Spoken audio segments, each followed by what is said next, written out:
Getting lucky in love is easy. You just need to know how to bend the odds in your favor. As a dating and relationship coach, that's what I teach my clients to do. Getting lucky with men can happen the same way some people get lucky with money. The secret is extending your time horizon. Let me explain. If an 18-year-old girl gets kicked out of her parents' home, she has to find a job fast. She needs a job by tomorrow. That short time horizon severely limits her options. She will likely end up working in a fast food restaurant for minimum wage. She had a short time horizon for finding work. As a result, the odds were not in her favor for landing a high-paying job. My brother is an emergency room physician. He earns somewhere around $300,000 a year. But he went to school for 9 years after finishing high school before he earned a dime. He had a long time horizon. But what's amazing is his income is nothing compared to the people who own the business he works for. They had an even longer time horizon when raising capital to build a hospital. The same could be said for J.K. Rowling, who earned no pay for her writing work, only to later become the richest woman in England with the Harry Potter series. The longer your time horizon, the more money you can make. Let's apply this concept to dating and relationships. If you're not in a relationship yet, how do you end up with a guy that makes your heart sing with happiness? Here's a hint.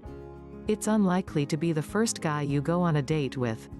A longer time horizon allows you to be selective.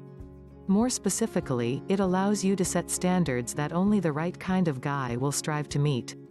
For example, many women get stuck in a relationship with a guy who won't commit. If you clearly communicate that you don't allow yourself to date guys for longer than 2 months if it doesn't move toward commitment, you aren't being pushy. You're just encouraging him to deselect himself up front instead of dragging you through a forever-long relationship that will ultimately turn out to be a waste of your time.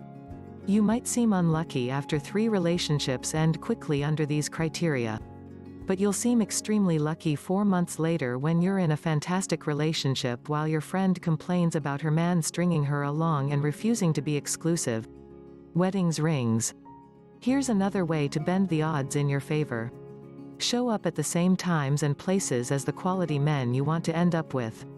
If you want to marry a man who is physically fit, disciplined, and well off, you won't find him in a bar at 1 a.m. on a Thursday night.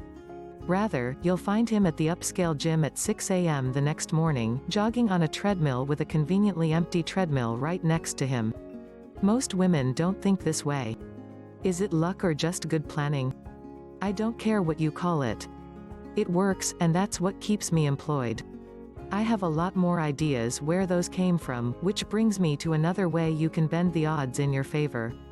Don't waste your time trying to reinvent the wheel. So many people waste time trying to figure out how to succeed on their own. Personally, I prefer to leverage the knowledge and success of those who came before me. Trial and error is a painful path to success. The real magic happens when you leverage all the knowledge gathered by those who already stumbled through the trial and error process so you don't have to. Here's a quick and easy way to act on this advice. Click the link below to view my presentation on what men secretly want. Knowing these things will certainly increase your personal luck. Please do not forget to subscribe and to like this video. Thank you. See you next time. Bye.